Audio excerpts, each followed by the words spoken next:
मुझ गरीब को किराए के मकान से इसलिए निकाल दिया गया क्योंकि मैं कुंवारा था और मेरी जगह पर एक शादीशुदा जोड़े का दाम्पत्य जीवन सुखी किया गया। मुझे अच्छी तरह पता है वे सज्जन अपने दाम्पत्य जीवन से कितने सुखी हैं, मगर क्या करूं, मुझे खिसकना ही पड़ा। कुंवारे आदमी को नौकरी के बाद सबसे ज्यादा डर अपने मकान मालिक से लगता है, क्योंकि नए शहर में मकान ले लेना और आसमान से तारे तोड़कर लाना एक ही बात है।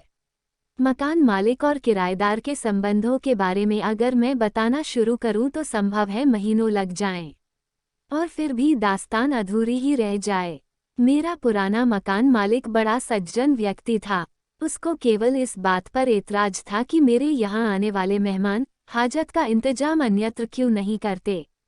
आप विश्वास कीजिए, मैंने अपने सभी रिश्तेदारों को यह बात लिख दी और उसके बाद आज तक मेरे यहाँ कोई मेहमान आने की गुस्ताखी नहीं कर सका। नहीं तो इस महंगाई में जिंदगी जीना खामखाह एक गले में फांसी की रस्सी है। और मेहमान, भगवान बचाएं। मैं बहक गया था। वापस लाइन पर आता हूँ। कुंवारा किराएदार शहर में मकान ढूंढ रहा था। हाँ, तो ढूंढ रहा है और ढूंढता रहेगा। पहले ही रोज बस साहब, मजा आ गया। एक मकान पर टू लेट की तख्ती देखकर घुस गया। अंदर से एक प्रौढ़ा आई। मैंने कहा, माताजी, आपको मकान किराए पर देना है। वो बिफर गईं। मुझे 100 गालियां देती हुए कहने लगी, मैं आपको, माताजी, लगती हूँ। चले जाओ, गेट आउट। इसके पूर्व कि मैं अपनी गलती के लिए क्षमा मांग पाता, उन्होंने भड़ाक से दरवाजा बंद कर लिया। साथ ही मेरी किस्मत के दरवाजे पर भी शटर गिर गया।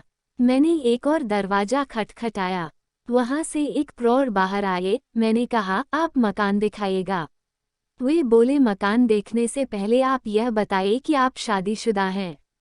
मेरे मना करने पर उन्होंने मुझसे सहानुभूति दर्शाई और कहा, वैसे तो हम कुंवारे को मकान नहीं देते, लेकिन आप सज्जन लगते हैं। आपका केस जेन्युइन है। मुझे थोड़ी आशा बंधी, शायद यहाँ काम बन जाए।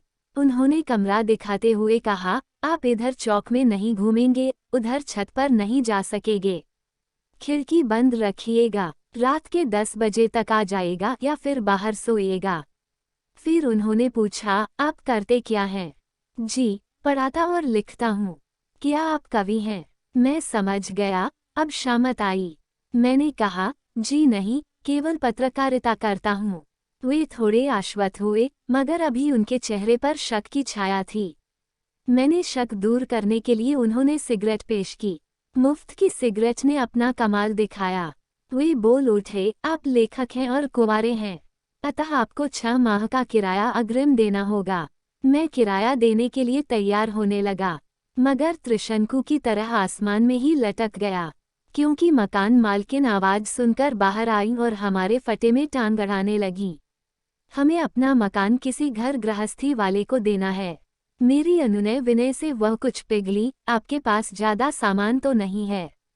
मेरे मना करने पर कहने लगी, पंखा, बिजली की प्रास, टी हुई तो होगा ही। मेरे फिर मना करने पर कहने लगी, तो फिर आपका हमारे लिए क्या उपयोग है?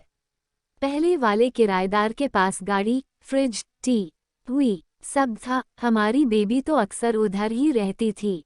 बड़े भले थे। अब मुझे शर्म आने लगी थी। मैं इनके व इनकी बेबी के क्या काम आ सकता हूँ, मैं सोचने लगा।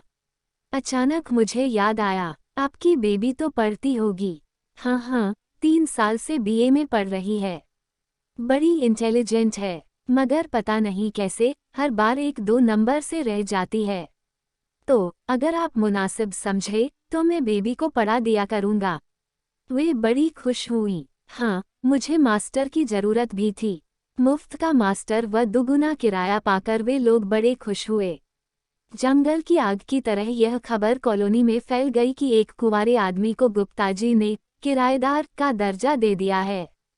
किसी ने सच ही कहा है, जब सियार की मौत आती है तो वह गांव की ओर भागता है, और किसी कुंवारे की मौत आती है तो वो किसी महानगर की कॉलोनी में मकान लेता है।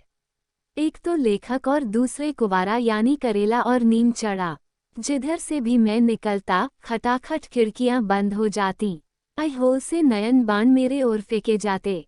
घर की बड़ी बूढ़ियां अपनी बच्चियों को मेरी छाया से भी दूर रहने की सीख देती। क्या मैं कोई छूत की बीमारी का मरीज हूँ?